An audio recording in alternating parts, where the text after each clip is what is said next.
가장 완벽한 강도 사건은 당신이 쥐고 있는 물건을 빼앗는 것이 아닙니다. 그것은 당신이 미처 보기도 전에 당신의 미래를 훔쳐가는 것입니다. 2024년 12월이었습니다.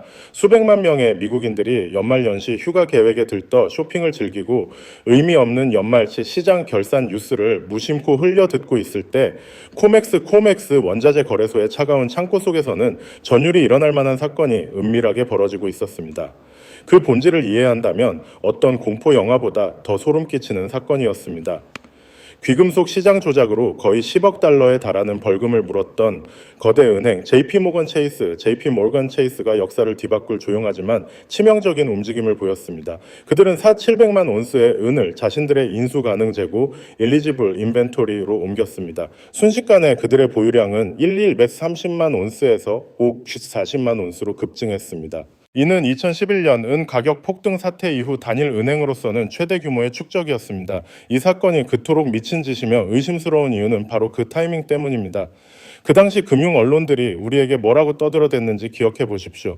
모든 주요 신문과 경제방송들은 은에 대한 산업 수요가 약화되고 있다는 헤드라인을 쏟아내고 있었습니다. 그들은 은 가격이 박스권에 머물 것이며 이 시장에는 볼 것이 아무것도 없다고 말했습니다. 우리는 은 수요가 매우 약하고 신경 쓸 필요가 없다는 이야기를 주입받고 있었습니다. 하지만 대중이 그런 아니한 말들에 맞추되어 잠들어 있는 동안 무대 뒤편에서는 세계 최대 은행 중 하나가 지난 13년 중 가장 거대한 매집을 실행하고 있었습니다. 그들은 선물 계약이나 종이 파생 상품을 산 것이 아닙니다. 그들은 실제로 만질 수 있고 소유할 수 있는 실물 금속을 인도받아 자신들의 요새 같은 금고 깊숙이 저장했습니다. 금융기관들이 대중에게 하는 말과 정반대의 행동을 할 때 그때야말로 우리는 정신을 바짝 차려야 합니다. 이것은 음모론이 아닙니다. 이것은 CME 그룹의 일일 재고 보고서를 통해 누구나 확인할 수 있는 코맥스에 공개된 창고 데이터입니다. 질문은 JP모건이 이 은을 축적했느냐가 아닙니다. 그 숫자는 이미 명백한 팩트이기 때문입니다. 진짜 질문은 왜 그들이 하필 지금 이런 행동을 했는가? 그리고 그들은 알고 있지만 금융 언론은 우리에게 말해주지 않는 것이 무엇인가입니다. 이 규모가 얼마나 엄청난 것인지 감이 오지 않으실 겁니다. 700만 온스의 은은 전 세계 연간은 광산 생산량의 약 6%에 해당합니다. 상상해 보십시오. 만약 어떤 단일 주체가 전 세계 구리 생산량이나 밀 수확량 혹은 석유 생산량의 6%를 조용히 사재기했다면 어떻게 되었겠습니까? 그것은 분명 모든 경제신문의 한면 톱기사가 되었을 것입니다. 하지만 2014년 12월의 은 시장에서는 CNBC, 블룸버그, 월스트리트 저널 그 어디에서도 침묵만이 흘렀습니다. 이 침묵은 우연이 아닙니다. 은행들이 조용히 축적할 때 그들은 정보가 부족한 매도자들로부터 물량을 사들이고 있는 것입니다. 반대로 애널리스트들의 등급 상향 조정과 언론의 요란한 보도와 함께 시끄럽게 축적할 때 그들은 정보가 부족한 매수자들에게 물량을 떠넘기고 있는 것입니다. 2020년 주요 은행들이 금을 축적하기 시작했을 때를 기억하십니까? 우리는 어디서나 헤드라인을 보았습니다. 금값 사상 최고치 경신, 은행들 귀금속의 낙관적 기관 자금이 금 ETF로 쇄도, 그들은 개미 투자자들이 상승 랠리를 쫓아오게 만들어 기관들이 그 열기 속에서 물량을 팔 수 있기를 원했습니다. 하지만 2024년 12월의 은 시장은 쥐 죽은 듯 조용했습니다. 애널리스트의 추천도 미디어의 스토리텔링도 없었습니다. 오직 은 가격이 온스당 50달러를 찍었던 2011년 이후 가장 큰 규모의 매집을 보여주는 날것의 창고 데이터만이 존재했을 뿐입니다. 그리고 여기서 이야기는 정말 흥미로워집니다. JP모건은 단순히 은을 사기만 한 것이 아닙니다. 그들은 그것을 등록 재고, Registered Inventory가 아닌 인수 가능 재고, Eligible Inventory로 옮겼습니다. 이 기술적인 구분은 매우 중요하며 그들이 정확히 무엇을 준비하고 있는지 폭로해 줍니다. 이 쉘 게임이 어떻게 작동하는지 설명해 드리겠습니다. 코맥스 창고에는 두 종류의 금속이 있습니다. 등록 재고는 선물 계약에 대해 인도 가능한 금속입니다. 기본적으로 종이 시장이 원활하게 돌아가게 만드는 공급 물량입니다. 반면 인수 가능 재고는 코맥스 창고에 보관되어 있지만 은행이나 개인 실체의 소유인 금속입니다. 그것은 그들의 개인 금고와 같습니다. 그들은 원한다면 인도를 위해 내놓을 수도 있지만 그래야 할 의무는 전혀 없습니다. JP모건이 700만 온스를 인수 가능 상태로 전환했을 때 그들은 본질적으로 이렇게 선언한 것입니다. 이 금속은 우리의 소유다. 코맥스 금고에 있지만 선물 계약을 들고 있는 너희들에게 팔 물건은 아니다. 그들은 시장이 강세를 보일 때 팔기 위해서가 아니라 다가올 희소성에 대비하고 있는 것입니다. 종이 시장이 여전히 모든 것이 괜찮은 척 연기하는 동안 그들은 실물 금속의 사적 예비군을 구축하고 있습니다. 여기 깔린 심리를 생각해 보십시오. 수년 동안 JP 모건의 트레이더들은 스푸핑, 즉 허위 매도 주문을 넣어 가격을 낮춘 뒤 주문을 취소하는 방식으로 응가격을 하방으로 조작하다 적발되었습니다. 그들은 이 행위로 9억 2천만 달러의 벌금을 냈습니다. 트레이더들은 감옥에 갔습니다. 그들은 카지노를 운영하며 항상 이기도록 판을 짠 하우스였습니다. 하지만 이제 갑자기 그들은 더 이상 예전 방식대로 판을 짜지 않았습니다. 그들은 이제 당신과 같은 편에서 베팅하고 있습니다. 카지노의 주인이 운영을 멈추고 손님들과 함께 베팅을 시작한다면 그것은 게임이 끝나가고 있다는 신호입니다. 그들은 종이 계약만으로 응가격을 억누를 수 있었던 시절이 끝나가고 있음을 알고 있습니다. 물리적인 수요와 공급의 법칙이 목소리를 높일 때 그 어떤 종이 조각도 실질적인 부족분을 메울 수 없다는 것을 그들은 이해하고 있습니다. 이러한 창고 상태의 전환은 조용하지만 묵직한 선언입니다. 그것은 JP모건이 더 이상 일일 차익 거래에서 오는 잔돈푼에 관심이 없음을 보여줍니다. 그들은 진정한 자산 가치의 폭발적 재평가에 위치를 잡고 있습니다. 세상의 나머지가 여전히 전자화면상의 가상 숫자에 매몰되어 있을 때 그들은 실물 자산을 움켜쥐고 있습니다. 이러한 변화는 단순한 거래 전술이 아닙니다. 이것은 것이 전략의 대전환입니다. 한때 은가격 상승을 바라는 사람들의 가장 큰 적이었던 은행이 이제는 실물 공급을 집어삼키는 가장 큰 포식자가 되었습니다. 이것은 마치 방화범이 갑자기 도시의 모든 소화기를 사들이는 것과 같습니다. 그들은 불길이 곧 치솟을 것을 알고 있고 오직 자신들만이 해결책을 쥐고 싶어 하는 것입니다. JP모건은 대부분의 개인 투자자들이 미처 깨닫지 못한 시나리오를 미리 내다봤습니다. 그것은 바로 종이 시장에 대한 신뢰의 붕괴와 실물 자산의 화려한 귀환입니다. 하지만 JP모건의 축적은 이 거대한 퍼즐의 한 조각일 뿐입니다. 만약 우리가 미국 은행 하나의 행동만 본다면 진실의 절반을 놓치는 셈입니다. 훨씬 더 충격적인 또 다른 진실이 태평양 건너편에서 동시에 진행되고 있습니다. 그곳에서는 또 다른 초강대국이 총성 없는 화폐 전쟁을 조용히 준비하고 있습니다. 뉴욕에서 JP모건이 한 일은 베이징과 상하이에서 벌어지고 있는 일들과 기묘하게 공명합니다. 이 두 개의 점을 연결할 때 거대한 자산의 대이동이라는 그림은 그 어느 때보다 선명해집니다. 우리는 지금 단순한 투자 기회에 대해 이야기하는 것이 아닙니다. 우리는 글로벌 금융 질서의 재편에 대해 이야기하고 있는 것입니다. JP모건의 축적이 서방 세계의 금융 중심부에서 일어난 은밀한 작전이었다면 태평양 건너편에서 벌어진 일은 전면적인 전략의 전환이었습니다. 2024년 12월 20일 중국 국가외환관리국 세이브은 분기별 보고서를 통해 전 세계를 놀라게 할 만한 데이터를 공개했습니다. 그들은 4분기 동안 귀금속 구매에 무려 82억 달러를 쏟아부었습니다. 이는 직전 분기인 2024년 3분기 대비 340%나 급증한 수치입니다. 82억 달러, 이 숫자가 얼마나 거대한지 감이 잡히십니까? 당시 은 평균 가격인 온스당 32달러를 기준으로 계산해 본다면 우리는 잠재적으로 2억 5천만 온스가 넘는 은을 매집할 수 있는 자본이 시장에 투입되었음을 목격하고 있는 것입니다. 그리고 결정적인 한 방은 바로 여기에 있습니다. 같은 분기 동안 중국은 보유하고 있던 미국 국채를 530억 달러나 줄였습니다. 이것은 단순한 포트폴리오 조정이 아닙니다. 그들은 단순히 은을 사고 있는 것이 아닙니다.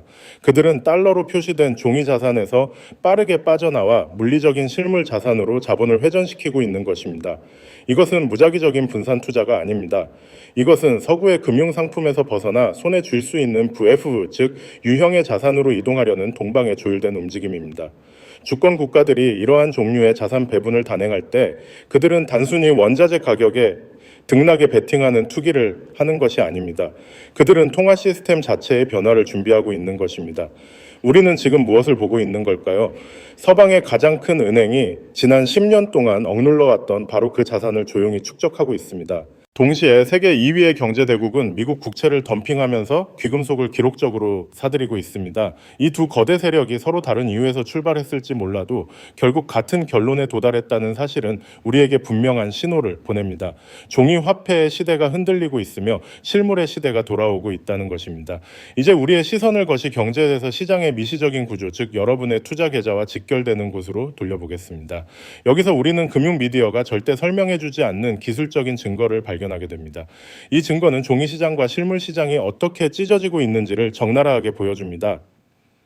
2024년 11월과 12월 세계 최대의 은상장 지수 펀드인 SLV ETF 실버 ETF는 기이한 현상을 겪었습니다. 이 기간 동안 SLV에서는 이 200만 온스에 달하는 순유출이 발생했습니다. 기관 투자자와 개인 투자자들이 자신들의 종이은 노출을 줄이며 매도 버튼을 눌렀다는 뜻입니다. 자, 여기서 경제학 퀴즈를 하나 내겠습니다. 세계 최대의 은투자 상품에서 대규모 매도 압력이 발생하면 가격은 어떻게 되어야 합니까? 수요와 공급의 기본 원칙에 따르면 파는 사람이 사는 사람보다 많으면 가격은 떨어져야 합니다. 이것은 상식입니다. 하지만 2024년 말 그 상식은 통하지 않았습니다. SLB에서 시 200만 온스가 쏟아져 나오는 동안 현물은 가격은 온스당 30달러에서 32달러 사이를 견고하게 유지했습니다. 가격이 떨어지지 않았습니다. 이 말은 누군가가 SLB를 통해 쏟아지는 매도 물량을 가격 하락을 유발하지 않을 만큼 빠르게 그리고 모조리 흡수해 버렸다는 뜻입니다. 도대체 누가 가격 하락 없이 200만 온스의 매도 압력을 받아낼 수 있을까요? 공급 부족을 대비해 재고를 쌓으려는 산업계의 사재기꾼들, 화폐 금속을 비축하려는 주권 국가들, 그리고 자신의 분석보다 한 발 앞서 움직이는 은행들입니다. 이것은 실물 은이 정보를 가진 매수자 인폼드 바이어스들에 의해 축적되고 있는 반면 종이 은을 파는 정보 없는 자금 연인폼드 머니은 시장을 떠나고 있다는 기술적인 증거입니다. 기관들은 개인 투자자들의 두려움과 불확실성을 이용하여 억눌린 가격에 금속을 쓸어 담고 있습니다. 막대한 ETF 유출에도 불구하고 가격이 안정적으로 유지되는 것을 볼 때 여러분은 실시간으로 벌어지는 부의 이동을 목격하고 있는 것입니다. 스마트 머니는 겁먹은 돈, 스케일드 머니를 헐값에 사들이고 있습니다. 이 현상을 더 깊이 파헤쳐 보면 우리는 투자자들의 심리 변화를 읽을 수 있습니다. 왜 기관들은 유동성이 풍부하고 편리한 ETF를 버리고 보관료와 운송비가 드는 실물 시장으로 이동하거나 직접 인도가 가능한 형태로 포지션을 변경하는 것일까요? 바로 거래 상대방 위험, 카운터파티 리스크 때문입니다. SLB와 같은 ETF는 편리하지만 위기 상황에서는 치명적인 약점을 드러냅니다. 당신은 은을 소유한 것이 아니라 은에 대한 청구권을 소유한 것뿐입니다. 만약 펀드가 실물 금속을 확보하지 못한다면 그 청구권은 휴지 조각이 되거나 현금으로 강제 정산될 수 있습니다. 2020년 3월 팬데믹 공포로 인해 금과 은의 실물 프리미엄이 폭발했을 때 수많은 ETF 투자자들은 자신들이 보유한 종이 증서가 실제 금속으로 전환되지 않는다는 사실을 뼈저리게 깨달았습니다. 스마트 머니는 그 실수를 반복하지 않습니다. 그들은 이제 보관의 불편함을 감수하고서라도 소유의 확실성을 선택하고 있습니다. 11월과 12월에 ETF 유출은 단순한 매도가 아닙니다. 그것은 신뢰할 수 없는 중개인 미들맨을 제거하는 과정입니다. 투자자들은 이제 은행이나 펀드가 보관하고 있다고 주장하는 숫자를 믿지 않습니다. 그들은 자신의 창고에 자신의 이름으로 할당된 금속만을 신뢰하기 시작했습니다. 이것은 금융 시스템 전반에 깔린 불신의 그림자가 얼마나 깊은지를 보여주는 단면입니다. 하지만 이 모든 사건들 JP모건의 700만 온스 이동, 중국의 82억 달러 매수 ETF에서의 기이한 자금 이동은 우연히 겹친 것이 아닙니다. 이 날짜들에는 소름 끼치는 필연성이 숨어 있습니다. JP모건은 2024년 12월 15일에 축적을 완료했습니다. 중국은 10월 20일에 구매 사실을 공개했습니다. 그리고 정확히 2주 뒤인 2025년 1월 1일 전 세계 은행 시스템을 뒤흔들 새로운 규칙이 시행되었습니다. 바로 바젤 II, 벼셀 EIO의 완전한 이행입니다. 이 규제는 단순한 법률 개정이 아닙니다. 이것은 은행들이 귀금속을 장부상에 기록하는 방식을 근본적으로 뜯어고치는 게임의 규칙을 바꾸는 강제적인 힘입니다. 바젤타인은 2025년 1월부터 순안정 자금 조달 비율 NSFR 조항을 통해 은행들이 실물이 없는 미할당 unallocated 금속 포지션을 보유하는 것에 대해 징벌적인 페널티를 부과합니다. 과거의 규칙 아래서 은행들은 엄청난 규모의 종이 레버리지를 운용할 수 있었습니다. 그들은 실제 보유한 은 1온스당 수백 온스의 종이 은을 팔아치울 수 있었습니다. 그것이 가능했던 이유는 규제 당국이 종이 은을 실물은과 동등한 자산으로 인정해 주었기 때문입니다. 하지만 바젤 II에서는 더 이상 그런 속임수가 통하지 않았습니다. 은행들은 이제 그 금속을 물리적으로 할당 알로케이트해서 보유하거나 아니면 막대한 자본 비용을 감수해야 합니다. 이것이 바로 JP모건이 12월에 서둘러 움직인 진짜 이유입니다. 그들의 대규모 축적은 투기가 아니었습니다. 그것은 페널티 단계가 시작되기 전에 사전 할당 프리 알로케이션이었습니다. 그들은 바젤 II가 다른 모든 은행들을 강제로 시장에 끌어들이기 전에 제한된 공급 물량을 먼저 확보한 것입니다. 생각해 보십시오. 은행들이 자발적으로 막대한 자본 비용을 지불하려 할까요? 아니면 실물 금속 가격을 올려서라도 규정을 준수할 수 있는 재고를 확보하려 할까요? 답은 뻔합니다. 은행들은 손실을 보느니 차라리 시장을 쥐어짜는 쪽을 택할 것입니다. 2025년 1월 1일은 달력의 또 다른 날짜가 아닙니다. 그날은 종이 레버리지가 물리적 현실과 화해해야만 하는 순간입니다. 은행들이 자신들의 포지션을 뒷받침할 금속을 실제로 가지고 있다는 것을 증명해야 하는 심판의 날인 것입니다. 코맥스 등록 재고와 미결제 약정, 오픈 인터레스트 사이의 괴리는 더 이상 회계 장부의 속임수로 덮을 수 없습니다. 이제 우리는 왜 JP 모건과 중국 그리고 똑똑한 기관 투자자들이 2024년 말에 그토록 급박하게 움직였는지 이해할 수 있습니다. 그들은 다가오는 규제의 쓰나미를 미리 보고 가장 높은 곳으로 피신한 것입니다. 이것은 우연의 일치가 아닙니다. 이것은 규제라는 강제적 기능, forcing function, 이 작동하기 전에 치밀한 조율입니다. 나머지 우리들이 은수요가 약하다, 아무 일도 일어나지 않고 있다는 뉴스를 듣고 있을 때 기관들은 이미 알고 있는 미래를 위해 위치를 선점했습니다. 은행들이 수년간 억눌러 왔던 바로 그 자산을 규제가 실물 정산을 강제하기 직전에 조용히 축적하는 것을 목격할 때 여러분은 단순히 시장의 역동성을 보고 있는 것이 아닙니다. 여러분은 종이 약속에서 물리적 소유로, 정보 없는 매도자에서 정보 있는 매수자로, 대중의 무지에서 기관의 확신으로 이동하는 거대한 부의 이전, 그 마지막 단계를 목격하고 있는 것입니다. 우리가 목격하고 있는 이 모든 움직임, 즉 JP 모건의 선제적 대응과 동방의 금속 사재기는 단순히 시장의 흐름을 읽은 결과가 아닙니다. 그것은 강제된 변화에 대한 생존 본능입니다. 2025년 1월 1일부로 미국 은행들에 전면 적용된 바젤 III 규제는 귀금속 시장의 DNA를 근본적으로 바꿔놓았습니다. 이 규제의 핵심인 순환 정자금 조달 비율 NSFR은 은행이 자산을 운용할 때 얼마나 안정적인 자금을 확보해야 하는지를 규정합니다. 과거의 규칙 아래서 미할당 unallocated 금속 계좌는 은행들에게 황금알을 낳는 거위였습니다. 고객이 은을 샀다고 생각하지만 실제로 은행은 그 고객에게 특정 금괴를 배정하지 않습니다. 그저 은행의 대차대조표상에 은에 대한 청구권이라는 부채로만 기록해 두는 것입니다. 이를 통해 은행은 금괴에 있는 은고의 하나를 담보로 수십 명 아니 수백 명에게 소유권을 파는 부분, 지급준비금 fractional reserve 방식을 운용할 수 있었습니다. 이것이 바로 지난 수십 년간 종이은 시장이 실물 시장을 압도하고 가격을 억누를 수 있었던 비밀이었습니다. 하지만 바젤 IA는 이 비밀스러운 파티에 조명을 비추고 음악을 꺼버렸습니다. 새로운 규칙에 따르면 은행이 실물로 100% 뒷받침되지 않는 미할당 금속 포지션을 보유할 경우 이를 고위험 자산으로 간주하여 막대한 자본 비용을 쌓도록 강제합니다. 쉽게 말해 이제 은행이 종이 은으로 장난을 치려면 엄청난 벌금을 내야 한다는 뜻입니다. 은행 경영진에게 주어진 선택지는 두 가지뿐입니다. 하나는 막대한 자본 비용을 감수하면서 수익성을 갉아먹는 것이고, 다른 하나는 장부상의 모든 종이 은을 실제 실물 은으로 교환하여 할당 allocated cake 상태로 만드는 것입니다. 이윤을 추구하는 은행들이 자발적으로 자본 비용을 감수할 것이라고 생각하신다면 저는 당신에게 팔 수 있는 다리가 하나 있다고 말하고 싶습니다. 은행들은 절대로 손해보는 장사를 하지 않습니다. 그들은 규제를 준수하는 척하면서 실물 금속을 확보하기 위해 필사적으로 움직일 것입니다. 이것이 바로 규제에 의한 강제적 기능, regulatory forcing function, 이 모든 것을 바꾸는 지점입니다. 2025년 1월 1일은 단순한 날짜가 아니라 종이 레버리지가 물리적 현실과 정면으로 충돌하는 순간입니다. 코맥스에 등록된 재고와 미결제 약정 사이에 엄청난 괴리는 더 이상 회계적 속임수로 덮을 수 없습니다. 이것은 은행들이 자신들의 포지션을 뒷받침할 금속을 실제로 가지고 있다는 것을 증명해야만 하는 순간입니다. 여기서 우리는 확실한 팩트를 마주하게 됩니다.